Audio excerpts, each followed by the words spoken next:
Welcome back, 9:41. So I may or may not have messed up my schedule a little bit. My internal clock off, but Ameren's never off. They're always working hard and making sure that we're safe and our houses are powered. Brad, how are we doing today? Doing great today. How are you? Oh, hanging in there. Brad Kloeppel is the Senior Director of Gas Operations and Technical Services for Ameren Illinois, and great to have you in studio today. Really at no perfect timing, better than now.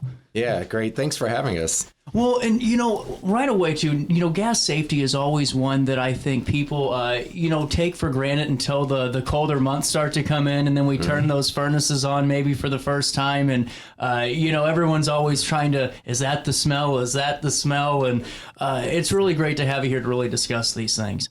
Yeah, we're coming out of a really cold period last week where we saw large demand on our system. And as you mentioned, we work all year long to prepare for this part of winter on the gas side of the business. And as you also said, we're every day, 365, every hour of the day.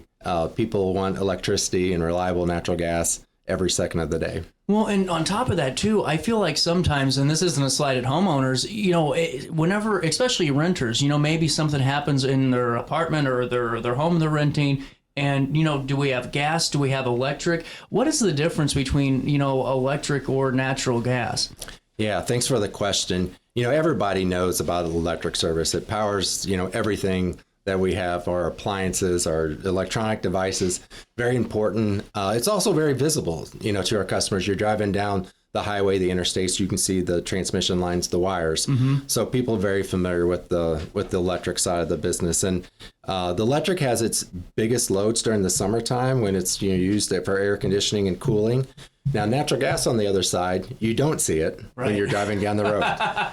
It's underground the whole time, even at the production levels where it's produced at, mostly, Gulf of Mexico area, Texas, Oklahoma, Louisiana, traditionally. You pull it out of the ground, they process it, they put it right back in the ground, and then they transport it to the population areas. So on the natural gas side, we're used mostly for space heating. That's our big time of the year.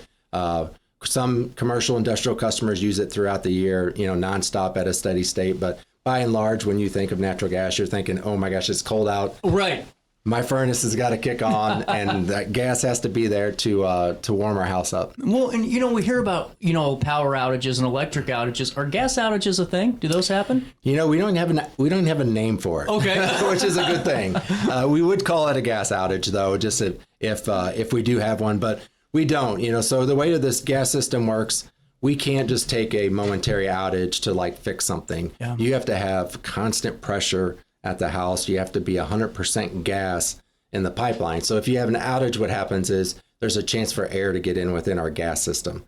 And we have to purge that air out of the system before we set up. Because as you know, to get that nice crisp blue flame that everybody knows we need, it has to have the perfect mixture of air and natural gas. So if we do have to have something like, say, for instance, if a third-party contractor hits our gas main, unfortunately happens from time to time, we have customers may take an outage. Well, we have to turn all those customers off, go to their house one by one. We fix what's wrong with the gas system. Whoa. Then we have to purge all the air out at each of the customers' residence, and then we relight all their appliances. So it takes, hours and hours to do that. So I'm sure it's just almost exponential compared to an electricity outage. Exponential, yeah. Wow. To restore customers from a gas outage. I don't want to put you on the spot, but what is the largest area that you guys have had to, maybe in your time, encounter that and get an area, cornered off and maybe, secured? Do you have that on the top of your head? I hate to put you out. Yeah, the most we've had in the last 4 or 5 years was an outage of about 500 folks. But that took about 24 hours, a little over 24 hours to restore all those customers. Well, and we were just talking, with Ameren a couple of weeks ago about safety just with linemen. And what I think is incredible, too, is just the safety precautions, because I'm sure when it comes to a gas scenario, safety has to be the utmost, number one thought on everyone's mind. Exactly. It's the number one thought of our mind when we leave the shop every single day. But when we think about customer outages, that's why we have to go in each home, make sure that their appliances are operating correctly, so that when we restore natural gas to them, that we're not leaving an incident that that could happen, or not leaving an unsafe condition. Well, and with that being said, too, everyone has electric. Obviously, that's in this area. How many electric and national or natural gas customers do you have? Do you have a split on that to where you have mostly electric, or do you have a steady balance of natural gas too? Yeah, we have about 1.2 million electric customers in the state of Illinois, and about 815,000 gas customers. And I think this is the number that I don't have on the top of my head, about 650,000 of those have both. That's what I was curious about, because what was so fun when I bought my first house just a couple of years ago, I thought I just had electric. I didn't know. I knew how to clean a sewer out a little bit because of my grandpa's business with my uncle, but I didn't know anything about that. But I found out I had gas just because of my power bill. I'm with you. It's the same thing that the first time I grew up in a farm in central Missouri. Oh, okay. And we don't have access to natural gas in that area, even for a lot of the smaller cities. Wow. But I didn't realize. Yeah, the first time I went to Jefferson City and lived with my brother, I was like, what is this other meter on the other side of the house? I literally didn't know what it was, and it was his natural gas meter. It's just well, what I think's unique too. It's one of those things where it's kind of a good thing if you don't know what you have. It's not necessarily a good thing, but it's also kind of good because a good service is one that's not on the top of mind for everybody. It's one that you don't go to bed at night going, man, I hope that's okay. Yeah, and exactly like I talked about before, we have to keep pressure on our system. We don't have outages, so a lot of customers will go through a period of time where they may not even know that they have the service. So, a lot of times too, I've been reading things on social media, you get the spam pages that throw up, things about natural gas or any type of element really. And when it comes to, safety and making sure they can, I call it just kind of rallying the keyboard people, because man, once they put something out about, true and false about maybe gas or some type of natural disaster, you see everyone starting to weigh in. And with this, though, I always heard that the odor was because of what you guys put in to the gas, correct? That is correct. So natural gas in its natural form, as it comes out of the ground, is colorless, odorless, and non-toxic. You can actually even breathe it, and it's not going to hurt you as long as you don't displace oxygen. That makes sense. Yeah. However, we put an agent in it called mercaptan, and it makes it smell like a sulfur, kind of a rotten egg type smell. Back in the day, when they first started realizing that they needed to do something to the gas so people knew it was present because it is odorless, they made it smell good, and then people started using it to like air out their house or perfume. So we changed that. That doesn't surprise me. That doesn't even surprise me anymore. After the kids ate Tide Pods, nothing surprising. But with that being, when did that start happening with just the odors and putting those fragrances and chemicals? When did that start? That was very early on, probably like in the early 1910s, 1920s, when gas distribution first started. That's interesting. Was a thing. And then, but now we put the mercaptan in it. Again, it's our first line of defense, basically, that our customers smell gas. So we have a saying, we say, smell gas, leave fast. So if you smell gas in your home, you're not supposed to.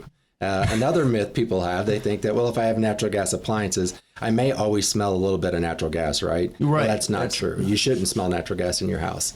And that can be like with the plant, just not to cut you off, but like with stoves and all. And I know in range tops, that's kind of a big thing, because sometimes you do, I've been over at someone's house and I hear that. I'm like, I don't know if I want to be in here for a little bit longer, and please don't light a cigarette in this house. But how can people really make sure that their appliances are, connected properly? There's not leaks in it. Does Ameren have a way that we can call them, or is there a third party that you guys utilize where we can say, hey, go out there and make sure that Mr. Smith has everything hooked up correctly? No, really appreciate the question, because this is something that we just continue to try to get this out there. Again, we say smell gas, leave fast, get out of the structure. If you really smell gas, if it's a strong odor, get out of the structure. And then call the 1-800 number, which is 1-800-755-5000. And within one of the first one or two options you have, it's to report an odor complaint. And then they will contact, or they'll put you in contact with a customer service rep, and they'll give you information, and we will have somebody out there within 60 minutes. Our average response time is 22 minutes. Wow. And at 24/7, 365 days a year at no charge to our customers. See, and that's really important for people to know too. And I think that it does, I'm sure, come across a customer's mind for Ameren, because they go, what happens if it's, an astronomical amount just for the service fee? And it's good to clarify that too. Yeah. Well, and also now, can I jump on that? Yeah, because I don't want to mislead our customers. Oh yeah, either. no, never. We will evaluate the situation and make it safe. If you have an appliance that's that different. is leaking, then what they'll do, they'll isolate that appliance, and then you'll have to have an HVAC certified professional come and make sure that appliance is working properly. Right. And on top of, what about gas pipes and gas lines? Because is there something like, where if it's, coming into the house and maybe it's old, does Ameren cover that, or is that a homeowner's thing? No, we own the gas pipe up to the person's house. So it's anything on the outlet of the meters where the customer's responsibility starts. Really interesting. See, I'm glad I asked that. So it's question. all they're indoor piping. Yeah. Yep. Really unique. And when we come back, I'd like to ask you where, Ameren gets its natural gas from, because this is really fascinating, but I want to keep them teased along for the ride. So we'll take a quick break at 9:51. You stay there. We'll stay here on RiverBender.com, Roku TV on this Monday morning.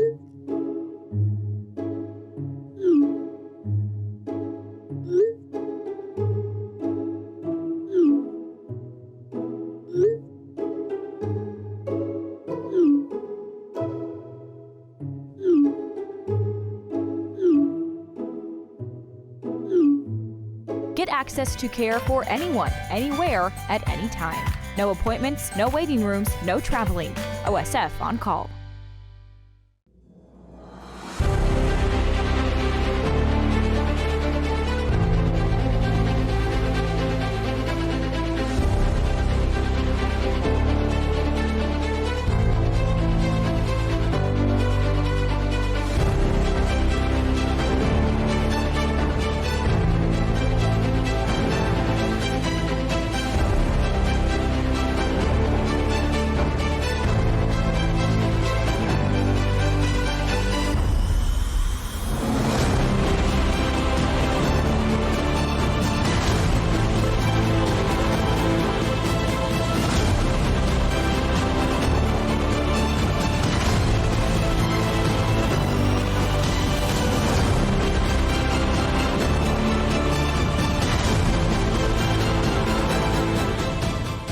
Village Dispensary has the best deals in Godfrey, Illinois, with specials 5 days a week. Mondays, roll in the week with 20 to 30% off select pre-rolls.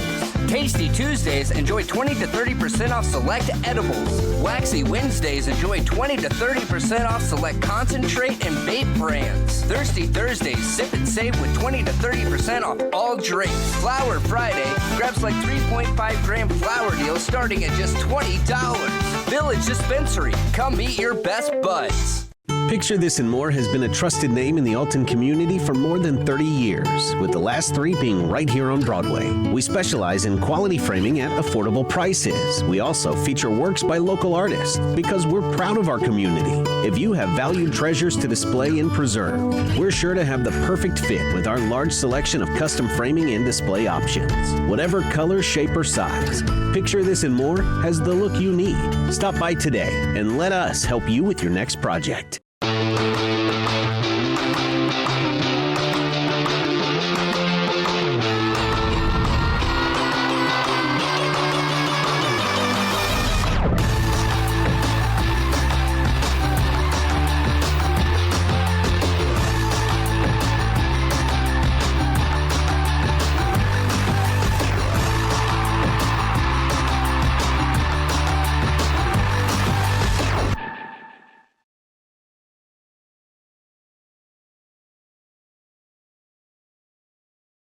Looking for the best barbecue in Madison County? Head over to Carver's Barbecue in Godfrey, Illinois. From loaded barbecue nachos to mouth-watering pulled pork, brisket, ribs, and more, Carver's serves up award-winning flavors you'll love. Family-owned, Carver's is all about fresh-made in-house dishes served daily. Come visit us at 2716 Groveland in Godfrey, or give us a call at 618-467-9999. Order online, get it catered, or stop by for the best smoked meats around. Where great flavors meet family tradition, you'll find Carver's Barbecue.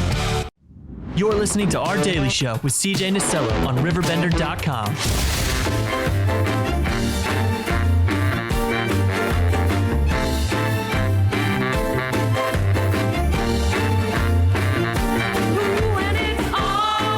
9:55. Welcome back as we're closing in on 10 o'clock. Half of the show is done almost, Brad. We're getting there. Time flies. It does, especially when you're learning like that. I mean, this is really cool because I did not know, where Ameren gets their, gas from, where you guys get your gas from. Take me through this process. This is so unique. Yeah, so we are a gas distribution company, which means that we don't produce the gas. We don't bring it up out of the ground, and we're just buying it from other producers. And historically, most of those producers were along the Gulf Coast area, or offshore Gulf. And then there's a vast, network of interstate pipeline companies that brought the gas from Louisiana, from Texas, up to the population centers, which, we're right in between there in Chicago. And then also we're in between those areas and the Northeast cities. Yeah. So we're very fortunate. I think you jumped on earlier when I said something about Missouri not having much access to natural gas. Well, in Illinois, we have, numerous pipelines intersecting the state. And I know we're connected to 10 interstate pipelines that are moving gas through the state. And there's more pipelines that we're not connected to. Wow. In Missouri, where we grew up, they just don't have access to natural gas in that area because there's no pipelines crisscrossing the state. Then the more you move west, where there traditionally was lower populations, there's even fewer. Mm-hmm. So we're kind of fortunate in Illinois that we have this opportunity to have natural gas through all the communities that we do. But sorry, no, you keep going. Don't let me ever cut you off. The floor is yours, Senator, always. But then things changed in 2010. Yeah. They realized for years and years, they knew that there were these reserves of gas that were stuck in these shale deposits.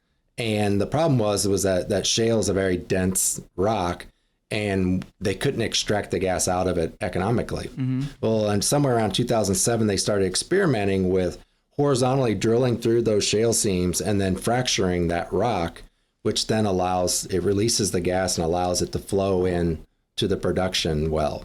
Wow. That changed the game. How does gas, what's the state it's in whenever it's farmed out of that, that shale? You got two different types of production. You got dry gas production where it's coming out just basically the way it's delivered to your home, other than some minimal processing. But then a lot of it's called associated gas. Mm-hmm. So you're drilling for oil, and as you're bringing the oil up, they're processing it, modifying, and they're separating it, and they separate the natural gas from the oil. That's really fascinating. I've always wondered that. Yep. Sorry, that was a CJ question. Now back to the show. But when it comes to storage, and we were talking about pipelines, and what's so unique really is the fact that to think about underneath of us are all these different pathways to get power and to get heat into all these homes. But what is really this underground natural gas storage field? What's it look like? I mean, is it a big base that has fences around it? Then underneath of it, there's storage, or what do those look like? Yeah, well, they're not buried underground tanks. Okay, that's interesting. There we go. Yeah, and they're not buried They're not caverns underground. So it's actually quite unique. In Illinois, we're very fortunate that we have geology that supports natural gas storage underground. Again, that's unique. Not all states have that. Mm-hmm. Even our neighbor, Missouri does not have that. They have limestone rock that doesn't support that storage of natural gas underground. So this sandstone, what we're able to find is it's a porous rock. Like if we had a sample of it sitting right here today, you'd look at it and be like, Brad, that's a rock. Right. You're not telling me anything different. But if you look at it in a microscope, you can actually see there's pores within those sand structures.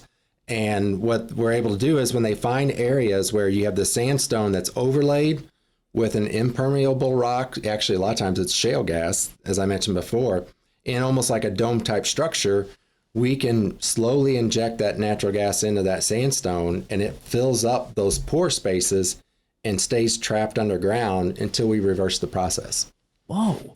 That is just incredible. Well, and I want to circle back to something I think so important too, because you talk about, the availability in Illinois and then lack thereof, in other states, especially as we get more west. Yeah. What does that do in terms of, Ameren Illinois, not just in terms of Ameren, but also the state in terms of economic growth? Because to me, it seems like we have an advantage over, and that keeps going back to me because it's great to hear about this storage field, but really to hear about that advantage and what it does to our region, just to hear your insights on that. Yeah, It certainly does add to that. I mean, energy infrastructure is one of the major engines in economic growth and development.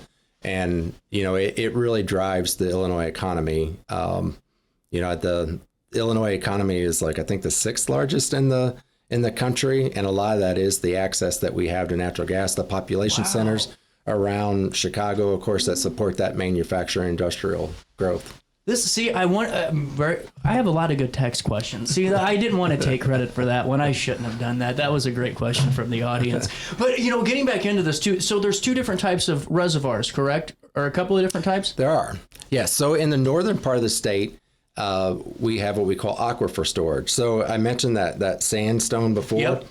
So in that structure, it's maybe not as much of a dome structure, but this will really blow your mind, CJ. So we inject gas into that sandstone, and the sandstone is actually enveloped in it's a high water table area. So it's got basically water all within that sandstone. As we inject the gas into it, it creates a bubble, like an air bubble, and it slowly pushes that air bubble out with natural gas being in between it. Oh my God. So then we expand it out and it becomes almost like a rubber band, right? We're stretching it out. And then whenever we reverse the process, then that water pushes the natural gas out of the ground back up into our distribution system. That is incredible. Oh, how long does that process take? So that has to take over a season. So that storage is different. We slowly inject that gas because we have to control that air bubble. Makes sense. And then detract it. Now, those are 5 fields in the north. In the south, we're in the Illinois production basin. We have 7 depleted oil fields that we inject gas into, and those are different. So those are sandstone structures that have a defined cap and dome structure within them. So those we can actually inject and withdraw gas, every other day if we want. So we're not trying to push that bubble. It's just open pore space in that sandstone. Wow. Well, and how many storage fields does Ameren have and operate? We have 12 altogether, and we have them as far north of Peoria and as south as Ameren, Illinois. Wow. How many? And I hate to ask, but how big roughly that is? Because whenever I hear 12, I'm sure 12 is some very vast real estate too. So we can store 40% of our winter supply underground in our storage fields. And that's enough to fuel 350,000 homes for a year. Wow. That's just incredible. And with that being said too, how does storage operate? So just I'm just really fascinated by this. The value it brings to our customers is there's really 3 major benefits. So as we talked about before with the production of natural gas, it's steady state. The gas is coming out of the ground 365 days a year. Well, in the summertime, there's not that much demand for it. So prices get lower. Mm-hmm. So what we do is we buy the first big benefit is the seasonal arbitrage. So we're buying gas in the summer when prices are low, storing it in our storage fields, and we'll bring it out in the wintertime whenever prices are generally higher. That's the first benefit. Second benefit is on really cold days like we had last Wednesday, prices on the spot market may go up 3-4 times the normal price. Yeah. Sometimes they go up exponentially, like we saw during Winter Storm Uri several years ago. But gas is generally priced about $3 a unit. It's not unusual at all during a cold snap for it to pop up to $10. Mm-hmm. So we can, on those days, we can bring about 50% of our peak supply can come out of storage, which means we don't have to buy that high-priced gas on the spot market. We avoid those purchases. Then the last one, third one. Oh, 1, 2, 3. The third benefit is just the fact that we bring that gas. So we have 40% of our gas in Illinois near our customers when winter starts. Right. It's on our transmission system that we can get it to the customer reliably and provides a lot of reliability and resiliency. Because as I mentioned before, we can't have a momentary outage. No. We can't have a period of time where we say, oh, sorry, folks, we don't have enough natural gas today. So, this 10,000 people, you're not going to have natural gas for the next 24 hours. And plus, we can't do that because it would take us a long time to restore those customers. So it's of the utmost importance that we have gas, that positive pressure to our customers every single day on the coldest hour of the coldest day.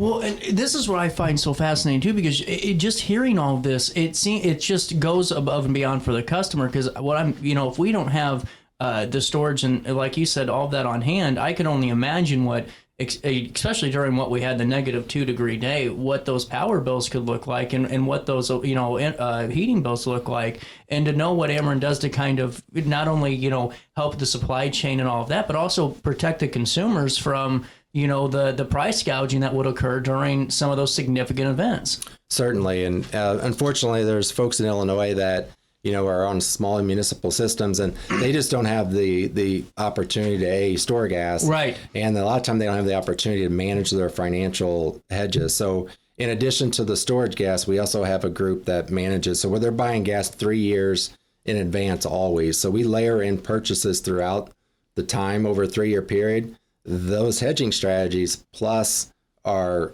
storage really keep our prices stable. And again, the goal is to have stable pricing. By doing all that, sometimes, when the market really dips and goes low, we don't get to take advantage of those dips. But what we can guarantee is that our customers aren't going to pay the high. And see, I think if you had polled the audience, at least 60% would agree with you on that, me being one of them. And another point to make, or just something to ask, not really a point, is, when I lived in Austin, Texas for a few months and I was doing pro wrestling, it was right after the deep freeze and everyone's pipes froze and bursted, and it was a terrible mess. Yeah. I actually helped run the books and do stuff in the office for construction companies, and did a lot of insurance claims and all of that. So kind of got some firsthand just knowledge on the damage that was sustained by it. What is having this on hand do to maybe eliminate a lot of those scenario? Because I feel like a lot of that's timing. If you're without heat and power, that's where the time becomes really a major factor. I'm an amateur and don't know this, but it's just a thought I have. Okay. Well, I'm going to go back to the pro wrestling at some point, but yeah, the Texas, that was a terrible time, and that was really just a lack of weatherization on many fronts. It was a lack of weatherization. And weatherization, is basically you're in South Texas. No one expected to get that cold there. We produce gas. They make electricity. Right. Windmills run in Canada and Minnesota, so they can be made that way. They just didn't do that in Texas. So what happened was some of the production areas on the gas side, the production areas, the wells that came out of the ground, they didn't have those like heat traced or anything to where they could keep those from, because when you bring it up, you bring water up with it. Mm-hmm. And before you get a chance to process that water, what happened is those wells freeze off. Gotcha. So then they're shut down until it thaws back out. And so that happened in Texas. We had actually the same thing happen with some of the power plants. Their water intake structures weren't weatherized. So the water intake structures froze up, and then they couldn't produce power either. So.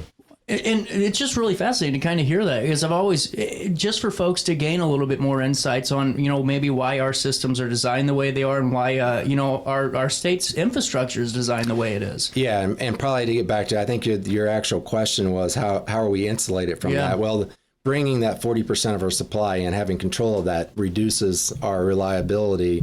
Reduces our dependence on that upstream interstate pipeline. So while we still had problems, with our supplies and stuff, we at least had some flexibility, and we could bring those storage fields on and try to make up for some of that. And it's really important to kind of note that too, just to get our audience and your customers a little bit more insights. Because if I don't know, I'd assume a couple of other people don't know either. With that being said, Brett, really great talking to you. And before we leave, it's really good to talk safety tips, because I know that we're getting ready to turn our furnaces off for the year and all of that. But is there anything that we should do as we're getting ready to, in the next month and a half, switch over to air, getting that air on? What should we do before we turn it off? Any safety tips or any preventative maintenance that our customers can do? No, there's actually not really for your natural gas furnace, but it's always a good idea at least once a year to have an HVAC professional come and look at all your equipment. So maybe whether you're doing it this time of year, to have them look at your air conditioner, but also have them go ahead and look at your natural gas furnace, make sure it's operating properly. They'll clean it. If there's anything, they can clean up the dust and stuff like that from the burner tubes. There's, just keep routine maintenance on those. And what do we do if we smell, gas? I know it's smell gas, leave fast, but what numbers do we call? Is it 911 at some point too, or no? It can be 911 if you think you're in a severe situation. Okay, again, gotcha. There's the gas, that agent goes a long way. So if you get a hint of that smell, it's you're probably in a good situation where you can just leave the structure, call Ameren. It would only be an emergency situation if you feel like the house is full of gas, or there's other, ignition source or anything else that may lead you to think that there's going to be an emergency. And then you call 800-755-5000 if you smell gas. I have one final question. This is a true CJ question. What if you have a little bit of gas in your home? Let's say, there's a connection on a stove that, or a range that isn't, working, and all of a sudden it's leaking, you got a gas leak. Are you immediately going to burst in flames? I hate to say that. I didn't know other way to put that, because I think my misconception is the moment there's any gas, we're going to go boom immediately. Is that the case? No, it's one of the safety features of natural gas, in addition to one main characteristic of natural gas versus other, is it's lighter than air. So if you have a leak within your house, natural gas is going to rise and it's going to try to find its way out. Gotcha. Propane, unfortunately, it's heavier. It's a heavier hydrocarbon. It has a higher heating value than natural gas. But the problem with that is it goes down. Gotcha. So if you have a propane household, and for all the listeners, if you have propane and your appliances are in your basement, that's where your leak's going to be. That's where it's going to stay.